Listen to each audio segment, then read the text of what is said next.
Welcome to Digication Scholars Conversations. I'm your host, Jeff Yan. In this episode, you will hear part 2 of my conversation with Eddie Watson from American Association of Colleges and Universities.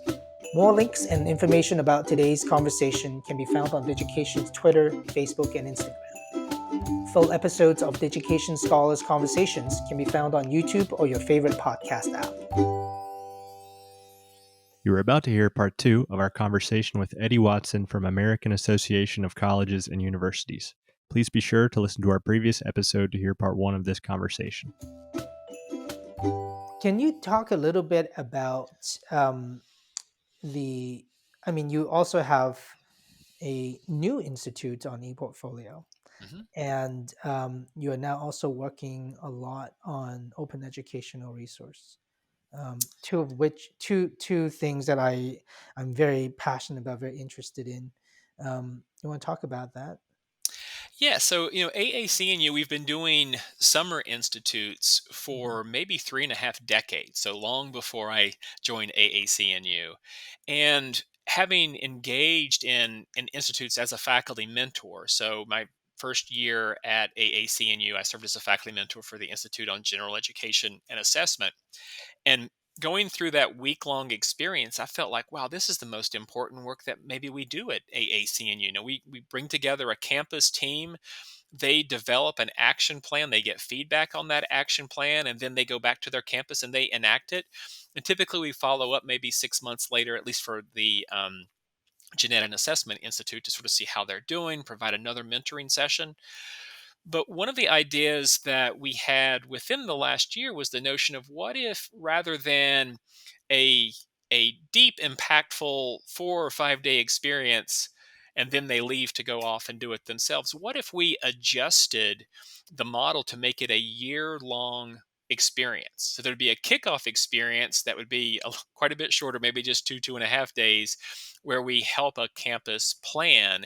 And then we have recurring meetings with them and recurring programming throughout the year, webinars, another sort of extensive experience around the middle of the year, and then another closing experience that is really about how do you sustain your engagement and activity. So we kind of rethought the institute model for the inaugural Institute on ePortfolios. So that launched in January of this year. So we're working with that first cohort, and actually we just had the closing date for campuses to apply for the 2022 year.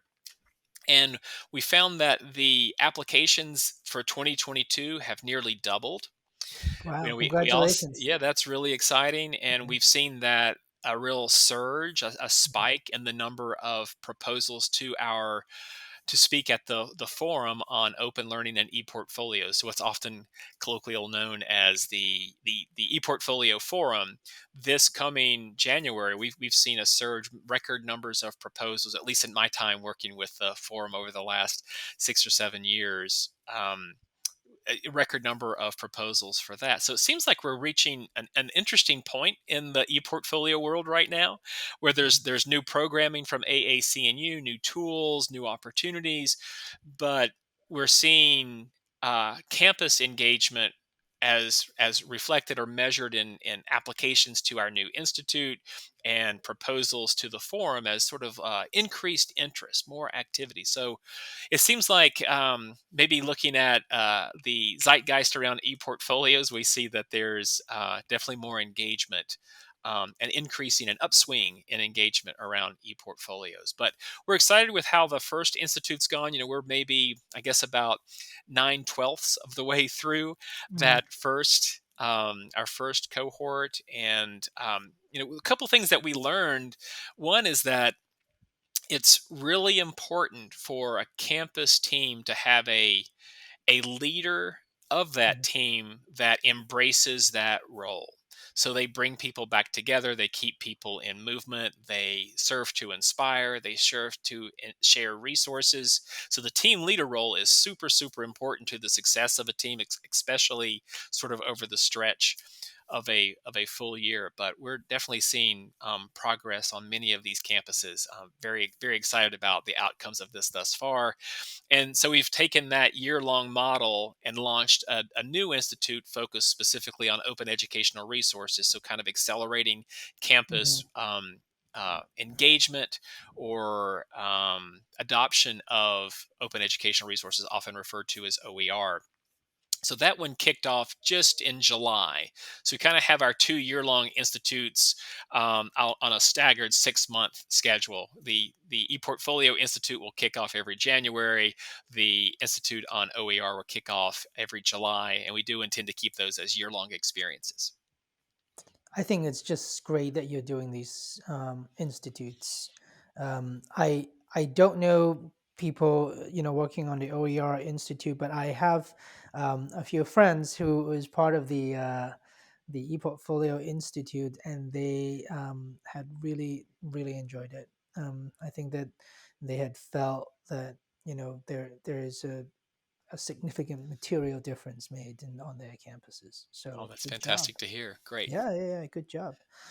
I mean, I didn't expect them not to, because I mean, it's like it looks really good, and at least from where I stand, um, and it's really run by some of the best people in the field, So Yeah, we do have all of our institutes have experts that serve as faculty mhm, mentors for maybe 3 or 4 campuses. And so we have on the faculty for the Institute on ePortfolios, myself, Terry Rhodes was on it before he retired earlier this mhm. year. Um, Helen Chen, a name that will be familiar to most, as well as Tracy Pennylight, David Hubert, are among the faculty, and Amelia Parnell, who's a vice president at NASPA, so bringing in sort of a co-curricular perspective as well. She's on our faculty too, and so we're definitely going to be looking to increase the faculty size, given the number of applicants that we've received thus far. So I'm excited to see that pool of expertise grow as we go into our 2022 cycle. Yeah, that's excellent. And I I know that there are a lot of directions that we can go, but I I think that one of the things that AAC&U has always um, meant to me, even if we look at your annual conference that you host every year, where lots of presidents and provosts and deans, highly influential people and stakeholders at various campuses come together for 3 4 days, depending on what role they are at and whether they go into the pre-conference and whatnot. Um, that you AAC&U has always reacted to address some of the most pressing contemporary issues in higher education, um, and that's something that I feel like as an organization you have sits at a unique position to help do that, to help bring people together and share ideas and practices that like what happened at the various different campuses, and you can have people who um, who can make changes as they go back to the campus quickly and make the needle move really. And so it feels like that more than, I don't know, it feels like more than ever the last few years, those contemporary issues were hot and pressing.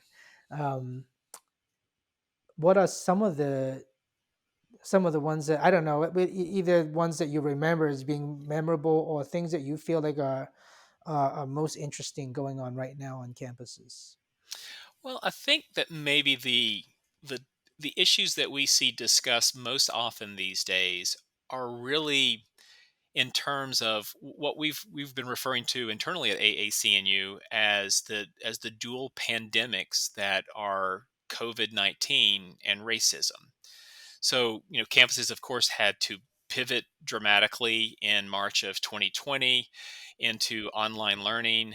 And then, there was massive faculty development as a result on most campuses. And then, moving from emergency remote teaching into hopefully a set of better practices as we got into the fall semester and then the spring semester. And then, of course, we had a June that looked better when you look at the charts regarding COVID cases. And then we've seen a return, a spike. And so some campuses have pivoted or have had variations of pivots. Let's do online for the next 2 weeks and let's come back together and see if maybe that has helped our campus, our community control um, the COVID cases. So certainly there's a whole set of practices and policies that have resulted from COVID-19, and then of course the the murder of George Floyd that brought increased attention to racism in the United States, and one of the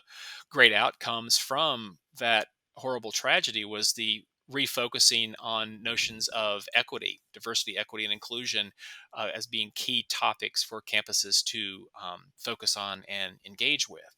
And so Tia McNair's work at AAC&U has very much focused in this space and continues to speak to that zeitgeist. So I would say that a lot of our foci at the moment, as we're arcing to our annual meeting, is sort of thinking about that dual pandemic and how can we help campuses best prepare to respond to those grand challenges. Mhm. And I know that various um, campuses, they all have face different issues, and uh, some, such as in your previous institution in Georgia, have, there are a lot of um, political influences and agenda that goes into, from the states to the, from a political environment to the educational. And where I am now in North Carolina also has a very similar thing going on. Do you see some, what do you see as being, an outcome of this? How are we going to be able to, like, what's going to happen next? You have your magic 8 ball here. Boy, I wish I had a magic 8 ball that was accurate. That would be fantastic. You know, Okay, I what's your inaccurate magic 8 ball say? Well, it's interesting. Yeah. We moved. We sold our home in Georgia. We closed on the sale of our home the same month, March of 2020. That as COVID was forcing campuses to pivot. So it's been interesting that my new perspective on the state is that of a parent. My youngest son Carter is a student at the University of Georgia right now. And so we get lots of stories and photographs and texts regarding how things are progressing on that great campus. So it's interesting. I think that my perspective has shifted and been influenced by being a parent that has a child on the campus, and also continuing to be Facebook friends with many of the faculty there. Mhm. As the former director of the Center for Teaching and Learning there, I had lots of faculty that I'd become close to, friends with. And so seeing the narratives that appear in their social media, one in particular, I have the interesting fortune, I guess, of a close colleague is also now currently teaching my son, and I sort of get some interesting perspectives or insights into the class. One class in particular, where as of a couple weeks back, maybe 9% of the students in that class were known to have COVID. So my son, goes into the classroom, the following day. And as a parent, like, am I making the right decision given the data that I have in front of me right now? And, my dad turns 80 in 2 or 3 weeks. So, when Carter comes up to visit, would I encourage him to go see his grandfather, or would I not? So it's become very personal, rather than, Yeah, thinking about it as from a national higher ed perspective. So it's not a statistic anymore. It's going to have a real life impact to you very right. personally. It's become an N Yeah, of one. I've got yeah, one that I'm kind of focused on day right. to day activities and Um, yeah, he was like really excited. Hey, Dad, I got tickets to see Jason Isbell. Hey, that's great. Is this an indoor show? Is this an outdoor show? Are you sure this is the right thing? No, Dad, it's outdoors. We'll be standing. Okay, I still don't feel really comfortable about this, but if I was Mhm.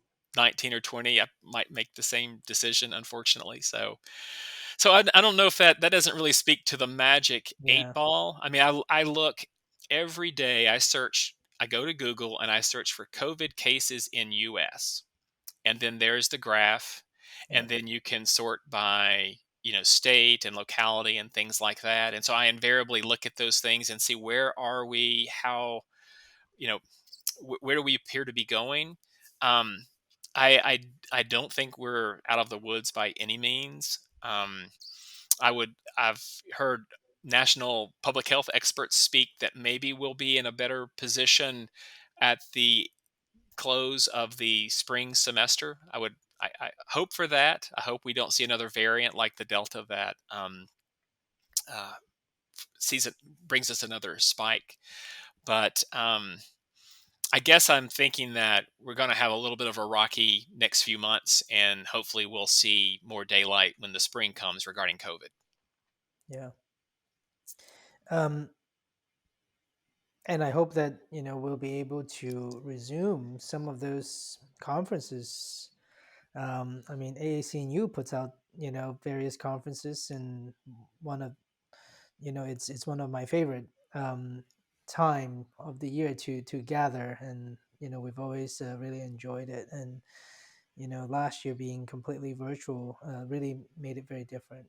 Um, Yeah, so we're hoping to, it's supposed to be in DC in January, and the mhm, main conference is planned to be virtual. So some face-to-face experiences, some online experiences.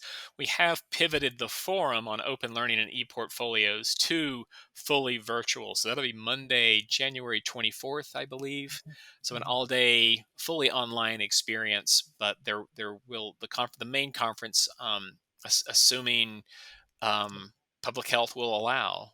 mhm, We intend for it to be a face-to-face conference in February. We have our general education, pedagogy, and assessment conference, and that's scheduled for San Diego. And we'll have virtual elements, mhm, but it's also planned to be a face-to-face conference. Have a face-to-face presence in San mhm. Diego. But again, we that's part of the reason why I search for COVID cases in U.S. every morning is just Right. to sort of see, are we on the same trajectory?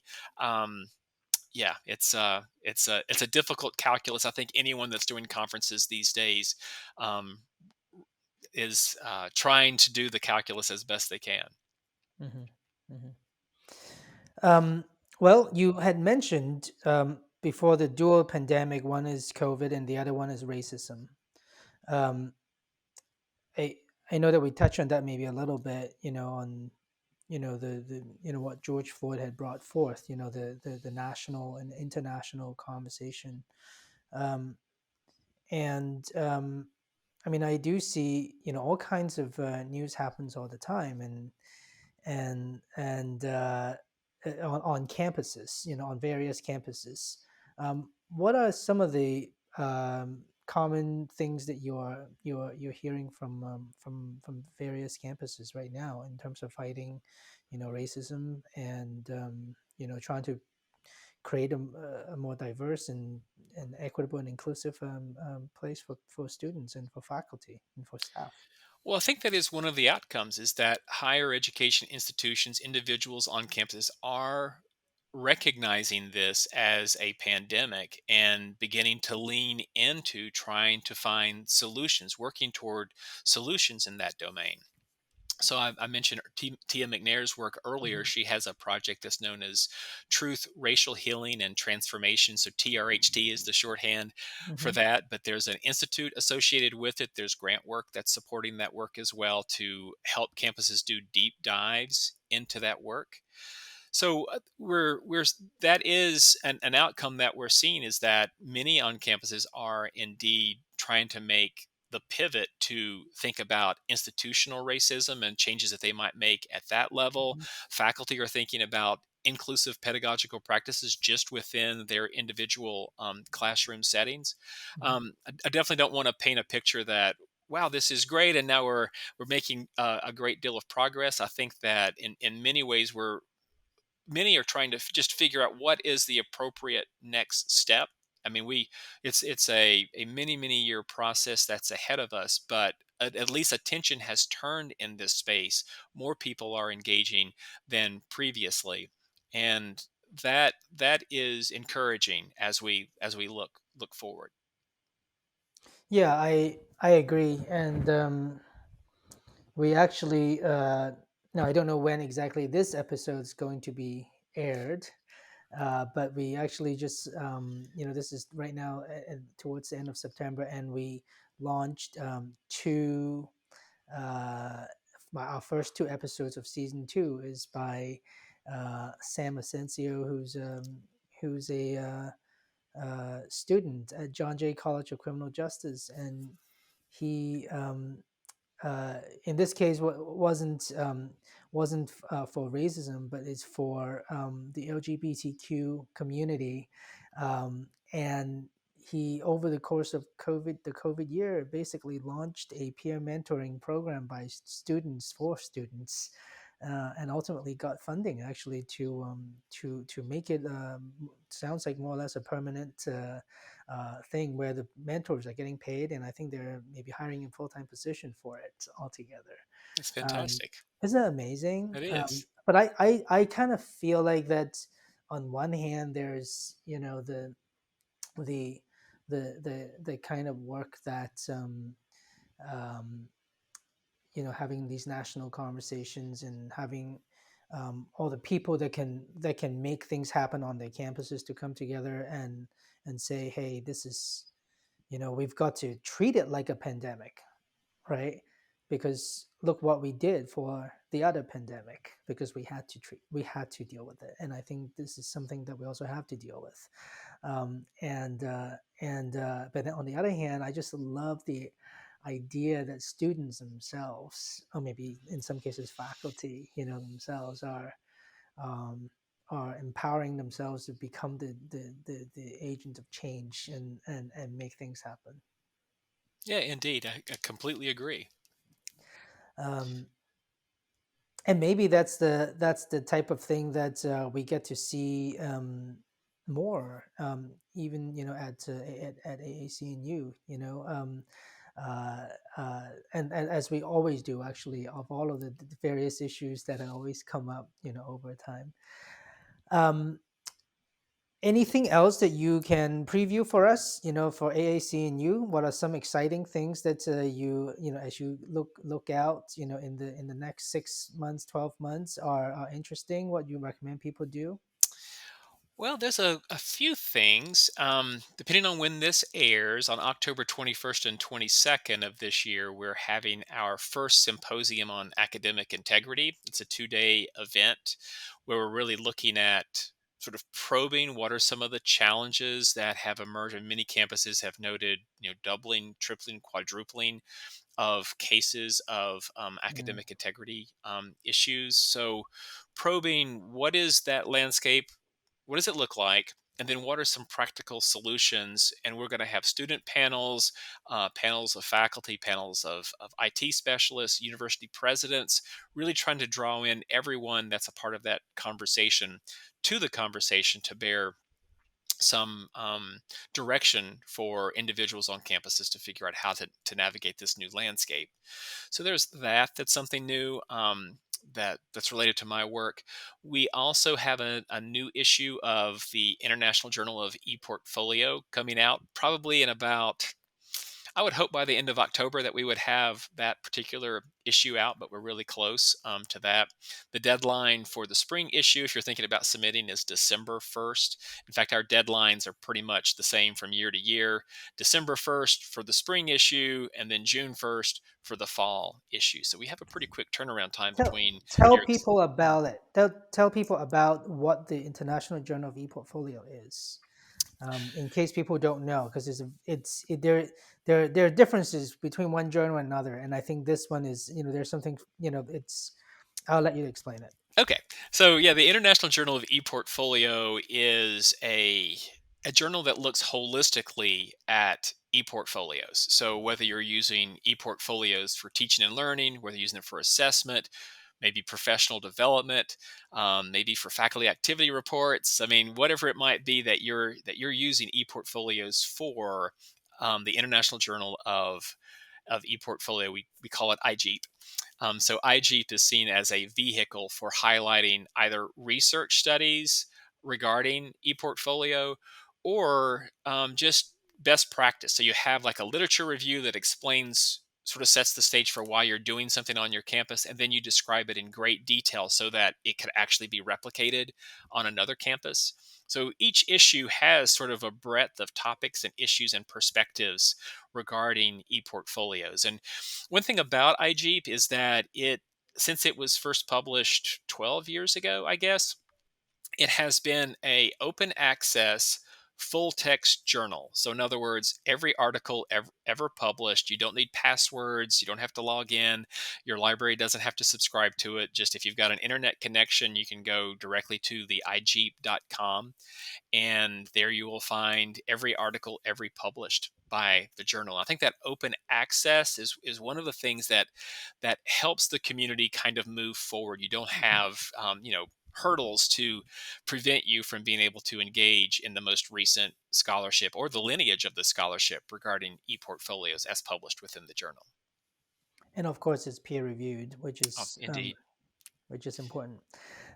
Which it also, I mean, there's something about that as academics, but also especially in the U.S. Higher education market.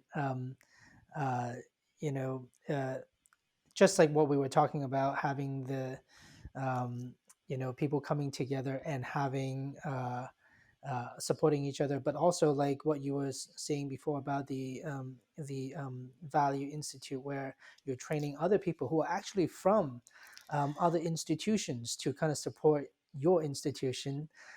These are, I think there's something you know really amazing, like collegial, about how this works. Well, I think one of the Yeah. things that we did from the very beginning, so Peter Doolittle and I launched the journal together at Virginia Tech around Mhm, 2010 or somewhere around that ballpark figure. mhm, And one of the things that he and I both talked about intentionally was the notion of the peer review process being an act of scholarly mentorship. mm. So I think those of us watching this probably have had the experience of submitting an article and then you get back feedback, but sometimes it might be a little mean spirited sometimes. Sometimes the rhetoric isn't exactly what you would like. So that's part of what we encourage of our reviewers is to think about the review that you're doing as an act of scholarly mentorship. Like, what advice would you give for improving this article? We would like to think that every article submitted to the journal is on a path toward publication. And so, how might we help people get there? How might we encourage their work? And it might be that IG isn't the perfect or the best vehicle for publishing a particular article given its focus, but let's give them what we can so that as they take it to the next the next opportunity for publication, that we're actually helping them move that forward. So we've always talked about the notion of peer review being for our journal an act of scholarly mentorship. Mhm. And it shows. It's been a great community of people who have been involved with it. Also, as the reviewers and the editors and so on. So you've really done an amazing thing for the community. Um, well, Eddie Watson, thank you again for being here. You are always an inspiration, and just I feel like that there's so many things that we could talk about, that going through so many topics in just 1 hour is making my head hurt a little bit. But it's worth it. It feels like it's really great to see good people spending a lot of energy on doing these important things, and you are always on the ball and getting these things done. And I just am so glad that an organization like AAC&U exists, and that they keep employing people like you, to keep the world moving in a really good positive direction. Well, thanks, Jeff. I appreciate the opportunity to chat like this. It's been a little while since you and I've had a long conversation, so I've really enjoyed this. Well, yeah, I forced you to do this, so that's why I did it. Well, I got All this right. free set of headsets, so it's worth it. All right. Thanks, Eddie, and let's talk again soon. Yeah, Probably see you at the conference. absolutely. Yeah. Yes. Okay. All right. Take care. You too. Digication Scholars Conversations is brought to you by Digication, a technology platform powering the most innovative ePortfolio programs in K-12 and higher education. Our website can be found at digication.com. This episode was produced by Drew Albanesius. Thanks for listening.